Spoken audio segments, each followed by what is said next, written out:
inheritance is really an interesting aspect of Christian life right now because, one, we don't talk about money, and if we're not going to talk about money, we certainly don't talk about what we're going to leave behind. But in reality, it's bigger than just money, too. A national survey, and I forgot the actual stat, but it was the majority. So a national survey recently polled fathers. Would you want your children following in your footsteps? And the vast majority said absolutely not. Now, they were doctors, they were lawyers, they were mechanics, they were pilots, they were lawn care people, but the answer was still absolutely not. And the answer why is, well, I'm working too many hours, I don't have the life I want, my marriage is falling apart, I don't see my kids anyway, I don't have any real friends anymore, I have Facebook friends, I don't know my neighbors, so why would I want to leave that to my child? Well, my question then to parents is, what are you doing to stop that? Because if you're not doing anything to stop it, that's what they're inheriting. And for a lot of people, that's a really big pill to swallow. We think, well, inheritance is just money. No, it's not. It's the lifestyle, the wisdom, the culture that you're leaving behind them too. When you look at successful cultures that have survived, well, since the beginning of time, they've survived because they teach the culture itself as an inheritance. I mean, even the Bible says that in the end times we will cry out, we've inherited lies and traditions from our fathers. Well, what are we doing to stop that? What are we saying? What's the godly culture that he wants to have? How do we promote that and give that as inheritance? What's the godly way of being a good husband or wife? How do we promote that? What's the godly inheritance on how to make money? How do we promote that? Now, from a financial standpoint, yes, you are supposed to leave an inheritance. That's why it's such a big deal from Genesis to Revelation, this inheritance aspect, the right hand. Oh, did they cross over?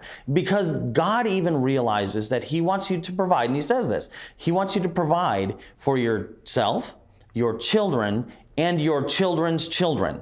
Now, if we actually kept that in practice since Abraham was taught to do it, we would not have a poverty crisis in Christianity right now, because we would still be living off of our grandparents who lived off their parents who, not lived off, but you understand what I'm saying? We would have had this inheritance that would have made it from Abraham to today. When you look at the treasure that the Magi brought to Yeshua Jesus, well, if you really study where that probably have come from, that was probably Daniel's treasure. Because Daniel didn't have any heirs. He was a eunuch. But he was the one that taught and gave an inheritance to the astronomers where he was from, or the Magi. So that astronomer that was taught by Daniel to look for the sign was also the astronomer that got the inheritance money from Daniel to give as the gift. So an inheritance is a way of life. It's a culture. It's more than just money, but we're not given any of it. So we have to back up and say, what am I actually leaving to my children? And unfortunately, now we're at this place where we're like, well, we'll let them make up their own mind on faith, on finance, on religion, on relationships. We'll just hands off. We'll do a hands-off approach. You got to be really, really careful with that, because you run the risk then of teaching them the wrong way to go, teaching these little ones the wrong way. What does the Bible say about people who teach the little ones the wrong way? Better a millstone tied around your neck.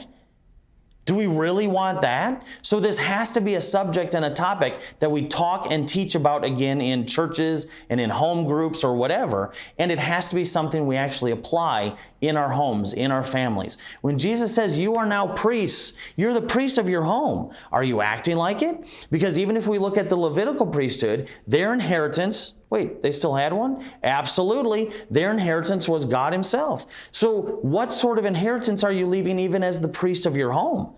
Are you teaching your son how to be the priest of his? So this is a very large topic that we've just ignored. I would like to encourage you, especially the men watching this. Homeschooling is such a great opportunity. You know, we used to believe these things like kids were antisocial. We realized, well, it's actually the opposite. We realized that the quality of education wasn't as good. Well, it's actually the opposite. But more importantly, it gives you control again of your home, of your family, of your children's destiny. Do not think to yourself that you can't do this. Don't think that it's expensive. Don't think that you don't have time. Provided with this film are some great resources. So check out those resources. Look at this opportunity for you and your kids, and I guarantee you, you'll be happy that you did.